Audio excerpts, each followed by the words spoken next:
uma igreja de dias especiais. Dias especiais são dias de ajuntamentos, reuniões, comunhões especiais.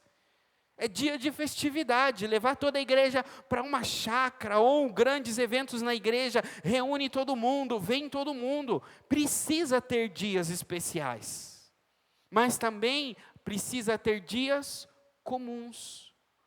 Agora, o que a igreja não pode ter, nós não podemos ter na nossa mente, é que há uma diferença espiritual entre dias comuns e dias especiais. Dias especiais, hoje nós tendemos a colocar eventos como dias especiais, porque eventos tendem a ter grande número de pessoas, um ajuntamento maior. Nós hoje, as pessoas hoje tendem a ver assim, olha, onde há um ajuntamento maior de pessoa, é um lugar mais abençoado. Então, uma igreja com 10 membros, não é menos abençoada do que uma igreja com 100 membros. Uma igreja com 100 membros é menos abençoada do que uma igreja de 1000 membros. E uma igreja de 1000 membros é menos abençoada que uma igreja de 10.000 membros. Essa é a mentalidade que muitas pessoas têm. Aonde há muvuca, aonde há ajuntamento, aí há mais bênção. Olha, o comércio de Mariporã é bom, mas a 25 é muvuca, é mais gente, é melhor, o preço é melhor. A gente sempre tende a colocar que aonde tem mais, é melhor. E aí nós trazemos isso para a vida espiritual, para a igreja. Então, não é um evento onde tem mais gente, não é mais espiritual que um culto de oração ou uma reunião de intercessão de segunda às 7h30. Olha aí, ainda coloquei ênfase que eu achei que eu estava certo. Irmãos, eu nunca vou acertar, Senhor, me perdoa. Às 7 horas, é tão espiritual quanto um evento. Então, o que a palavra quer nos ensinar é que nós não olhemos as coisas como o homem vê. Como que o homem vê? Vocês lembram Samuel, quando ele foi ungir Davi, ele entrou na casa de Davi, e Davi tinha 7 irmãos. E Deus falou, olha, eu vou escolher um filho de Jessé para ser o próximo rei de Israel. Vá na casa de Jessé, ele tem 8 filhos homens. Um dos filhos dele será o próximo rei. Aí Samuel vai com o azeite para ungir o rei. Ele chega na casa de Jessé e fala assim, olha, me traz aqui todos os seus filhos. Nós vamos fazer um banquete e eu vou comer com eles. E aí então Jessé manda chamar todos os filhos. Só que Jessé esquece de um, que é o mais novo, o caçula, que está lá cuidando das ovelhas. O nome dele é Davi. Então tinha 7 filhos. E aí então Samuel fala assim, olha, de um em um passe diante de mim. E aí veio o primeiro, mais velho, forte, alto. Quando Samuel viu o porte forte dele, alto, falou assim, certamente esse vai ser o próximo rei de Israel. Olha o porte, olha a força, ele tem cara de rei. Só que Deus fala, não é esse, porque Deus não vê como o homem vê, Deus vê o coração. Então nós tendemos a escolher pelo exterior. Nós olhamos e falamos assim, rapaz, é aqui que eu vou me dar bem. Nós olhamos Sodoma e Gomorra e falamos, olha os campos férteis, olha que cidade maravilhosa, é aqui que eu vou prosperar. Aí nós olhamos do outro lado, só tem árvore, mato, carvalho, e fala assim, rapaz, ali não dá nada não, nada cresce ali, carvalhos. E aí vem Abraão e fala assim, olha, para onde você escolher, eu vou para o outro lado. Olha, Sodoma e Gomorra, os campos férteis, e fala, é para lá que eu vou. E Deus prospera grandemente Abraão nos carvalhos. Então nós tendemos a analisar o exterior, e nós desprezamos aquilo que nós analisamos e achamos que não é bom. Isso aí acho que não vai ter nada de bom aí não. Esse é o perigo que nós temos, desprezar as coisas, porque nós olhamos o exterior.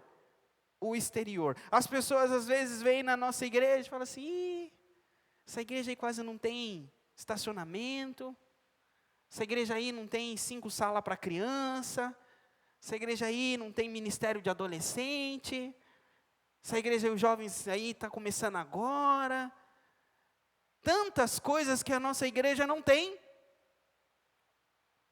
Às vezes a nossa igreja não é como o filho primeiro de Jessé. Mas essa igreja tem o Espírito Santo. Essa igreja, vocês têm a presença de Deus. E quem escolher essa igreja para participar, para congregar, para servir, fez uma grande, boa escolha espiritual. E isso eu falo da igreja, mas às vezes eu falo da família de vocês, de tantas coisas. O ponto hoje da palavra é essa, que nós não devemos analisar exteriormente. Agora eu vou dar para vocês alguns textos bíblicos que eu falei que nós íamos ler. Primeiro, eu quero que vocês leiam em Esdras. Esdras 3.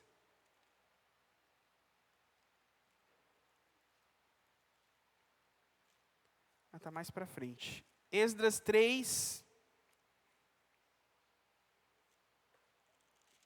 versículo de número 10. Vocês estão em 2 Crônicas, é um livro para frente. Depois de 2 Crônicas. 3:10. Diz assim: quando os construtores lançaram os alicerces do templo do Senhor, os sacerdotes com suas vestes e suas trombetas e os levitas, filhos de Asaf, com símbolos tomaram seus lugares para louvar o Senhor conforme prescrito por Davi, rei de Israel. Com louvor e ações de graças cantaram responsivamente ao Senhor. Ele é bom, seu amor a Israel dura para sempre.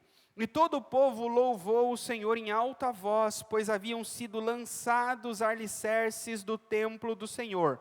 Versículo 12. Mas muitos dos sacerdotes, dos levitas e dos chefes das famílias mais velhos, que tinham visto o antigo templo, choraram em alta voz, quando viram o lançamento dos alicerces desse templo, pois muitos, porém, gritavam de alegria.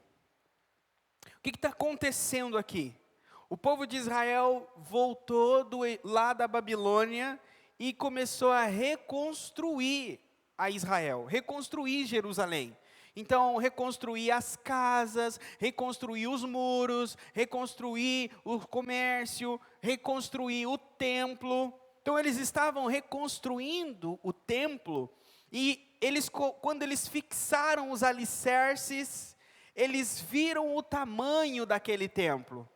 E enquanto uns estavam louvando, se alegrando, porque o templo havia sido reerguido, e eles iriam novamente iniciar os rituais, as cerimônias de culto e louvor a Deus, outros começaram a chorar, porque lembraram do templo de Salomão. E esse templo aqui era menor que o templo de Salomão, não tinha a glória que o templo de Salomão tinha. E aí eles começaram a chorar. E não era tempo de chorar, Deus não queria que eles chorassem. Agora vamos para Ageu. Ageu era um profeta que estava profetizando nessa época de Esdras. Então o que nós vamos ler em Ageu é na mesma época que nós lemos aí em Esdras.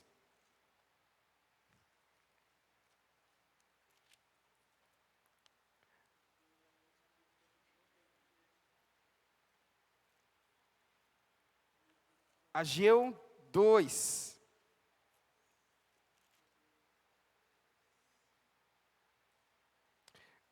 Diz assim, versículo 1 primeiro, 2:1.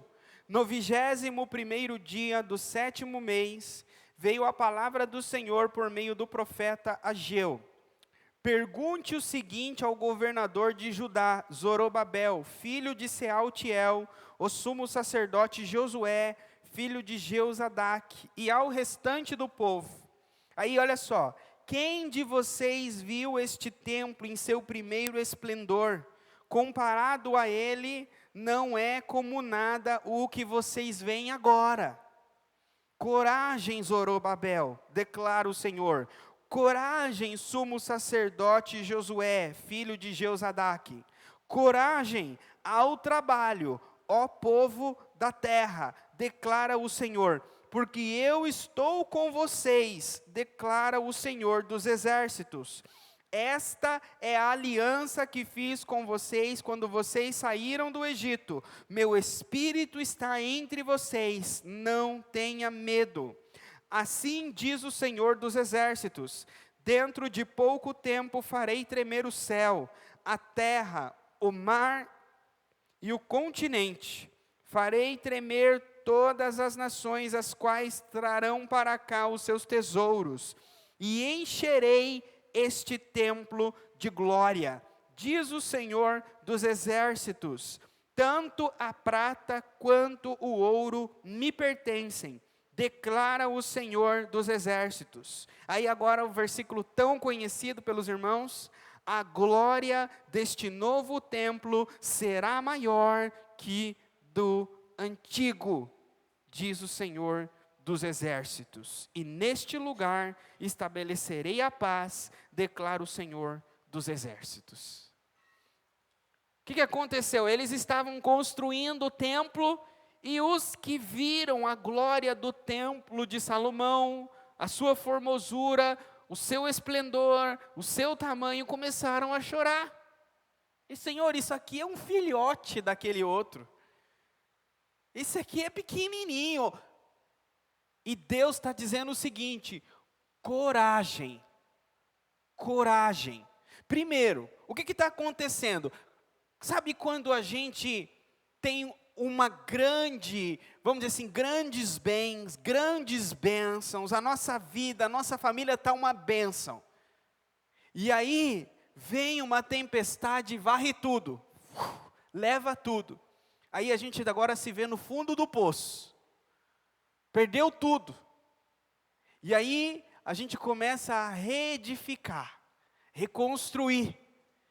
E aí a gente olha aquilo que a gente está construindo e fala assim: nem se compara o que eu tinha 20 anos atrás.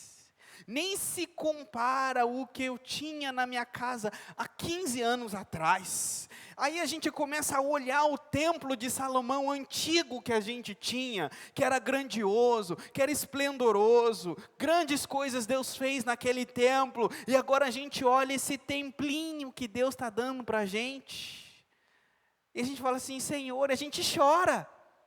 Ao invés de se alegrar, a gente começa a chorar, porque vê que, Senhor, eu tinha um grande templo, agora eu tenho uma capelinha. Senhor, eu tinha uma glória, agora olha isso. E Deus, conhecendo a nossa mentalidade, conhecendo o nosso coração, Ele sabe que quando a gente tem muito, perde o muito que a gente tem, e começa a reconstruir, começa com um pouquinho, a nossa tendência é perder a coragem. A gente começa a comparar as coisas que temos no presente com as coisas que tínhamos no passado. E vemos que, olha, antes eu tinha muito mais do que eu tenho hoje. Antes era muito mais fácil do que é hoje.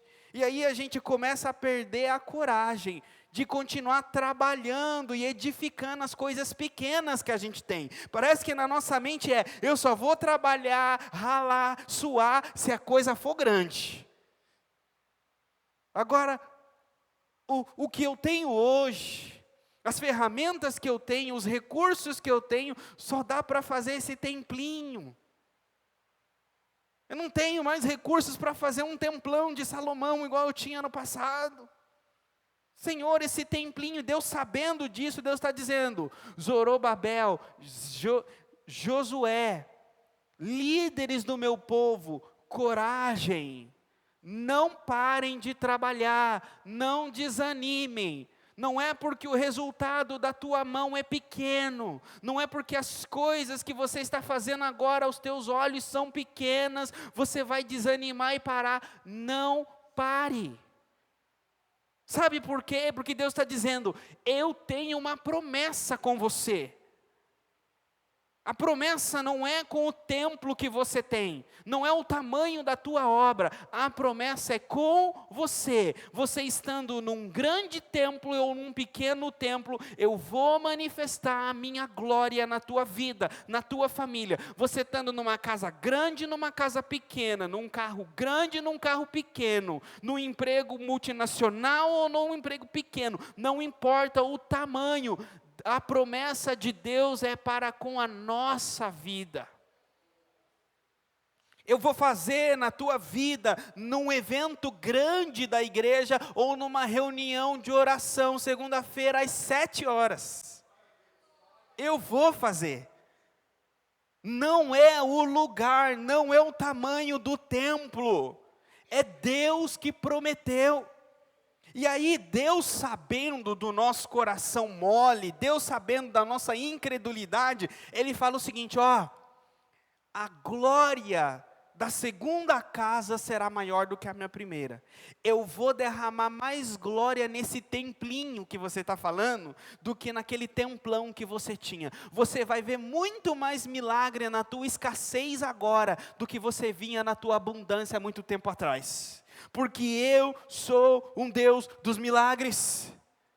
É isso que Deus está falando. A gente quer evento, a gente quer grande templo, a gente quer coisa grande, e Deus está falando: eu vou fazer nas coisas pequenas, eu vou fazer nas coisas comuns. Não esnobe, não despreze, não desanime. Porque quando a gente despreza, quando a gente esnoba, quando a gente desanima, a gente não vê o milagre. A gente não vê Deus. A gente para de trabalhar, a gente desanima porque a coisa é pequena. Esse é o primeiro texto. O segundo texto, que pior que desanimar as pequenas construções, pior que desprezar as pequenas construções, é desprezar os pequenos homens de Deus, é desprezar os pequenos enviados de Deus.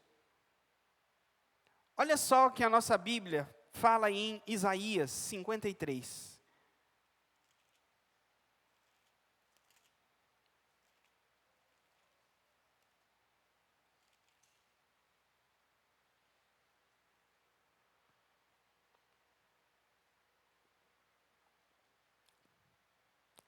Quem creu na nossa mensagem?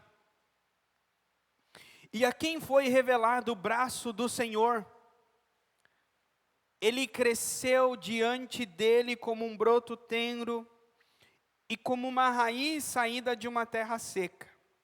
Ele não tinha qualquer beleza ou majestade que nos atraísse. Nada havia em sua aparência para que o desejássemos. Ele foi desprezado e rejeitado pelos homens, um homem de dores e experimentado no sofrimento, como alguém de quem os homens escondem o rosto. Foi desprezado e nós não o tínhamos em estima. Irmãos, esse texto aqui ele é um lamento. Esse texto aqui é um choro. Esse texto aqui é uma confissão de pecado. Esse texto, Israel vai cantar. A nação de Israel vai cantar esse texto. Quando no futuro, todas as nações da terra irão cercar Israel e irão tentar destruí-la. Será perto da vinda do Senhor. Hoje nós vemos Israel ser atacado pelo Irã, pelo Líbano, pelo Hamas, mas o que a Bíblia diz é que todas as nações da terra se reunirão contra Israel. Não vai ter ninguém para defender Israel. Não vai ter Estados Unidos, não vai ter Europa, não vai ter ninguém. Todas as nações da terra se reunirão para atacar Israel, irão sitiá-la e irão ameaçar destruí-la. Bombas nucleares, mísseis. Israel não vai ter ninguém. Hoje nós vemos ameaças a Israel, mas a gente vê que Israel, se ele quiser, ele devolve. Ele tem armas nucleares, ele tem alianças com os Estados Unidos. Mas vai chegar uma hora que Israel vai dizer o seguinte: não temos como nos defender dessa ameaça que está sobre nós. Todos nós iremos morrer. E quando esse dia chegar, Israel vai chorar. E eles vão chorar esse texto. Nós desprezamos a mensagem dele. Nós não o tivemos por estima. Ele era um homem de dores. Eles irão chorar porque eles desprezaram o Messias deles. Deus irá intervir. 1/3 será salvo e 2/3 será morto. Mas eles vão chorar e vão lamentar, porque eles desprezaram Jesus. Eles desprezaram o Salvador, eles desprezaram Deus. Esse é o perigo de nós desprezarmos coisas pequenas. Porque eles viram Jesus, não viram um rei com uma coroa na cabeça, cheio de glória, que dizia: abra céu, e o céu abria, fecha céu, e o céu fechava. E eles falaram: olha agora, pela roupa que você veste, pela coroa da tua cabeça, pelo poder que você tem de abrir o céu e o mar, eu te adoro, eu te louvo, você é meu Deus. Que Deus precisa fazer para que a gente se renda aos pés dele? Ele tem que aparecer na nossa casa, na nossa frente e dizer: eu sou teu Deus, me sirva, me conheça, me busque. Porque ele envia os enviados dele, são homens, pastores, servos que vão levar a oração para nós, e nós rejeitamos a Deus. Não podemos desprezar os filhos de Deus. Deus poderia escolher cientistas, Deus poderia escolher grandes pessoas, mas Ele escolheu quem? Escolheu homens da Galileia, escolheu alguns pescadores, cobrador de imposto. Esses são os homens que Ele escolheu. Ele não escolheu pessoas que vão parecer para nós: nossa, essa pessoa é o enviado de Deus. Ela chegou para pregar numa BMW que vale 900 mil reais. Ele veio de jatinho particular, certamente é o enviado de Deus. Mentira! Os enviados de Deus são conhecidos pela integridade, pelo caráter. Não é pelo carro que eles dirigem, não é pela roupa que eles vestem. Não é pela desenvoltura no falar, é pelos frutos que eles dão. Esses são os enviados de Deus. E nós devemos ouvir a palavra de Deus, não devemos ouvir homens. No último dia, Deus não vai falar assim: olha, você está condenado porque você não ouviu o Johnny. Você está condenado porque você não viu o Marcelo. Não. Ele não vai citar nome de mensageiros e mensageiras para dizer que você está condenado porque você não ouviu. No último dia ele vai dizer assim: você não me ouviu. Eu falei com você e você não me ouviu. Eu te dei a minha palavra. Você tinha dinheiro para comprar uma Bíblia? Senhor, eu tinha. Você tinha tempo para ler a palavra? Senhor, eu tinha. Por que você não comprou? Por que você não leu? É aí que a palavra diz que nós não teremos desculpas. Pastor, mas por que você está bravo? Por que você está falando desse jeito? Porque às vezes eu vou ter só hoje para falar com você. Eu não sei o que vai acontecer com a sua alma amanhã. Uma vez eu li uma frase de um pastor chamado Spurgeon. Ele dizia o seguinte: olha, se for para os pecadores ir para o inferno, que eles vão para lá. Mas que nenhuma alma, nenhum pecador vá para lá, sem eu antes agarrar as pernas deles e dizer: por favor, não vá, antes de eu te dar uma palavra e fazer uma oração pela tua vida. Eu não sei da vida de salvação de nenhum de vocês, só Deus sabe. Mas se eu tiver hoje uma oportunidade de dizer: não despreze a palavra de Deus, não despreze as coisas do Senhor, não perca a oportunidade hoje de conhecer, de se render, de se entregar e de servir plenamente e completamente a Deus. Não sirva a Placo Brasil para Cristo, não sirva o pastor Johnny, não sirva homens, sirva a Deus. Procure num pastor, procure numa comunidade, numa igreja, pessoas boas a quem se espelhar, pessoas boas a quem ouvir um conselho e aprender. Porque no último dia, o Senhor vai requerer de nós. E hoje está dizendo então: não despreze as pequenas coisas. A igreja de Jesus é simples. Não é um templo grande, de mármore, que está a presença de Deus. Não é um evento especial que está a presença de Deus. Deus está aqui agora. Você pode sair hoje com a sua salvação garantida desse lugar.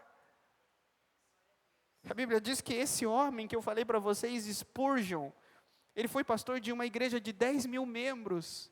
A Bíblia diz que a história diz que ele tinha 17 anos. Na verdade não, antes dos 17, 15 anos, ele estava andando numa nevasca. E ele entrou numa igrejinha pequenininha. Tinha menos de 10 pessoas lá. E o pastor falou assim: ouvi o Senhor e sereis salvos. E ele diz que entrou no coração dele.